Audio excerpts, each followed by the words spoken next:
السلام علیکم دوستو، امید ہے آپ سب لوگ خیریت سے ہوں گے۔ میں آپ کے ساتھ موجود ہوں نالج پلانٹ سے، اور آج ہم بات کریں گے لاہور کی ہسٹری کے بارے میں کہ لاہور بنا کیسے تھا۔ تو آئیے چلیے شروع کرتے ہیں۔ ہندوؤں کی مقدس کتاب میں لکھا ہے کہ لاہور کا شہر لور رام کے بیٹے نے آباد کیا تھا۔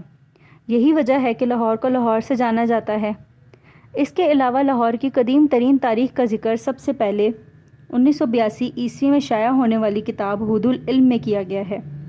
مشہور روحانی شخصیت شاہ حسین میران زنجانی نے اپنے 2 بھائیوں کے ساتھ اسی دور میں لاہور کا دورہ کیا تھا، اور ان کے آنے کے کچھ عرصے کے بعد محمود غزنوی نے ہندو راجا جے پال کو شکست دے کر لاہور پر قبضہ کر لیا، اور محمود غزنوی کے غلام ایاز نے پہلی بار لاہور میں قلعہ بنایا۔ اس کے بعد لاہور کی تاریخ میں ایک اہم سنگ میل شیر شاہ سوری کی لاہور جی ٹی روڈ کی تعمیر تھی۔ اس سڑک کی تعمیر سے لاہور شہر نہ صرف برصغیر کے اہم شہروں سے جڑا ہوا تھا، بلکہ اس کی تکمیل کے بعد لاہور شہر کی اہمیت، شہرت اور وسعت بڑھتی ہی چلی گئی۔ اگر ہم لاہور شہر کی تاریخ کا مطالعہ کریں تو ایک بہت ہی عجیب صورتحال سامنے آتی ہے۔ کسی زمانے میں لاہور شہر کا شمار عالمی سطح پر خوبصورت ترین شہروں میں ہوتا تھا، اور دوسری ہی طرف یہ شہر لوٹ مار اور تباہی کا شکار تھا۔ جب تتاریوں نے لاہور شہر کو لوٹا اور تباہ کیا تو مغلوں نے اس شہر کو دوبارہ تعمیر کیا اور اسے دنیا کے خوبصورت اور ترقی یافتہ شہروں میں سے ایک بنا دیا۔ شہر کے چاروں طرف ایک دیوار بنائی گئی اور 12 دروازے بنائے گئے تھے۔ دریا دیوار کے باہر بہتا تھا اور دریا کے کنارے ایک خوبصورت باغ بنایا گیا تھا۔ بادشاہی مسجد، شالامار باغ، شاہی قلعہ، جہانگیر کا مقبرہ اور مغل دور میں بنائی گئی وزیر خان مسجد جیسی ابدی عمارتیں آج بھی لاہور شہر کے لیے باعث فخر ہیں۔ سکھ دور، خاص طور پر رنجیت سنگھ کے دور نے اس شہر کی خوبصورتی کو تباہ و برباد کر دیا تھا۔ صدیوں سے بہت سے مسلمان رئیس اور شرفا خاص طور پر شہر سے بھاگنے پر مجبور ہوئے، اور اس شہر کی بہت ہی خوبصورت تاریخی عمارتیں، مزارات اور مساجد لوٹ مار سے بچ نہ سکیں۔ طویل تاریخ صدی کے اختتام پر 1750 سے 1850 تک جب انگریزوں نے پنجاب کی حکمرانی سنبھالی تو لاہور کی ترقی کا ایک باب کھل گیا۔ انگریزوں نے لاہور میں کئی جدید عمارتوں کی تعمیر شروع کی۔ Railway station, Punjab university, town hall, district court, government college, museum, high court, G P O, Aitchison college, Mayo hospital, Mayo school of art جو کہ اب نیشنل کالج آف آرٹ کے نام سے جانا جاتا ہے، ٹولنٹن نے منڈیاں بنائیں، اسمبلی ہال اور ان گنت دیگر عمارتیں۔ ان عمارتوں میں برطانوی، مغل اور اسلامی ثقافتوں کا خوبصورت امتزاج شامل ہے۔ 1860 سے 1915 تک 55 سال لاہور کے لوگوں کے لیے امن، ترقی اور خوشحالی کا دور ثابت ہوئے۔ اس برطانوی دور میں دیوار کے باہر ایک جدید، خوبصورت اور نیا لاہور ابھرا۔ بلا شبہ یہ لاہور کی ترقی کا اور عروج کا دور تھا۔ لاہور میں ریلوے کا نظام 1861 میں شروع ہوا۔ 1912 میں لاہور شہر میں بجلی کی فراہمی کی گئی۔ ٹیلی فون کا نظام شروع ہوا۔ وسیع پکی سڑکیں بنائی گئیں۔ سیوریج کا نظام شروع کیا۔ پینے کا صاف پانی کی فراہمی کی گئی۔ صفائی کے لیے ایک میونسپل کمیونٹی بنائی گئی۔ شہری منصوبہ بندی کے تحت بستیوں کی تعمیر کے لیے لاہور امپاورمنٹ ٹرسٹ شروع کیا گیا۔ انصاف کی فراہمی کے لیے عدالتی نظام اور عام اسکولوں اور کالج اور یونیورسٹی کی ایک وسیع رینج تعلیم فراہمی کرنے کے لیے شروع کی گئی۔ لاہور کچھ وجوہات کی وجہ سے مشہور ہے۔ آپ اس کی مقبولیت کی کوئی ایک وجہ نہیں بنا سکتے۔ آئیے ایک ایک کر کے کچھ وجوہات پر نظر ڈالیں۔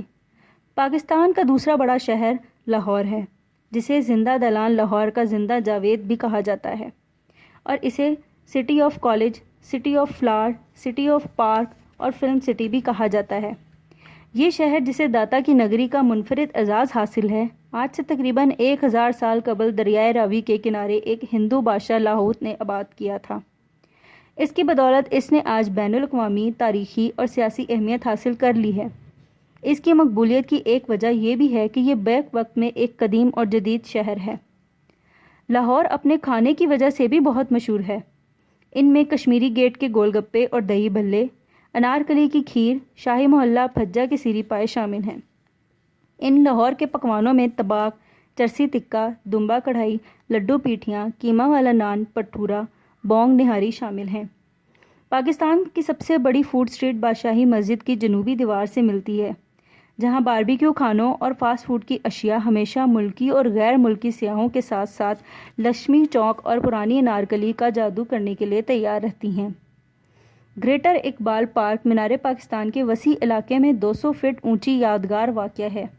یہ مینار عین اس جگہ بنایا گیا ہے جہاں 79 سال پہلے قائد اعظم کی کرسی کی صدارت تھی۔ 23 مارچ 1940 کو جب لاہور آل انڈیا مسلم لیگ کے سالانہ اجلاس میں تقریباً 3 لاکھ مسلمانوں کے ایک بڑے اجتماع سے قرارداد منظور کی گئی۔ مینار پاکستان کے تھوڑے فاصلے پر پاکستان کی دوسری بڑی مسجد بادشاہی مسجد واقع ہے، جہاں ایک وقت میں تقریباً 1 لاکھ مسلمان نماز پڑھ سکتے ہیں۔ لاہور میں 7 ایسی گمنام جگہیں بھی موجود ہیں جن کا آج کے دور کے لوگوں کو بھی نہیں معلوم، جس میں سب سے پہلے نمبر پر آتا ہے سرو والا مقبرہ۔ یہ مقبرہ بیگم شرف النساء کا ہے، جنہیں انارکلی بھی کہتے ہیں۔ اس مقبرے میں بڑے بڑے سرو کے درخت ہیں۔ یہ مقبرہ 1745 میں بنایا گیا۔ یہ مقبرہ بیگم پورہ کے علاقے میں موجود ہے۔ دوسرے نمبر پر آتا ہے لاوا مندر۔ لاہور کا نام جس حکمران کے نام پر رکھا گیا ہے وہ راجہ رمک کا بیٹا راجہ لاوا تھا۔ یہ مندر اسی کی یاد میں بنایا گیا ہے۔ تیسرے نمبر پر آتی ہے مریم زمانی بیگم مسجد۔ یہ مسجد مغل دور کے بادشاہ اکبر کی بیوی اور شاہ جہاں کی والدہ نے تعمیر کروائی، جن کو جودھا بائی بھی کہا گیا ہے۔ یہ مسجد لاہور شہر کے بیچوں بیچ واقع ہے۔ چوتھے نمبر پر آتی ہے گلابی باغ دروازہ۔ یہ دروازہ اپنے خوبصورت نقش و نگار کی وجہ سے بہت مشہور ہے۔ اس میں شاہ جہاں کی دائی انگا کا مقبرہ بھی واقع ہے۔ پانچویں نمبر پر آتے ہیں نو نہال سنگھ کی حویلی۔ یہ موری گیٹ پر واقع ہے۔ چھٹے نمبر پر آتی ہے خان جہان ظفر جنگ کو کالتاش کا مقبرہ۔ یہ مقبرہ مغل دور کے بادشاہ اورنگزیب کے ایک سپاہی ظفر جنگ کو کالتاش کا ہے۔ یہ مقبرہ کنال روڈ پر رائل پام کے قریب واقع ہے۔ ساتویں نمبر پر آتا ہے علی مردان خان کا مقبرہ۔ یہ شاہ جہاں کی فوج کا ایک جرنیل تھا۔ مغل پورہ روڈ سے 300 کلومیٹر آگے یہ مقبرہ واقع ہے۔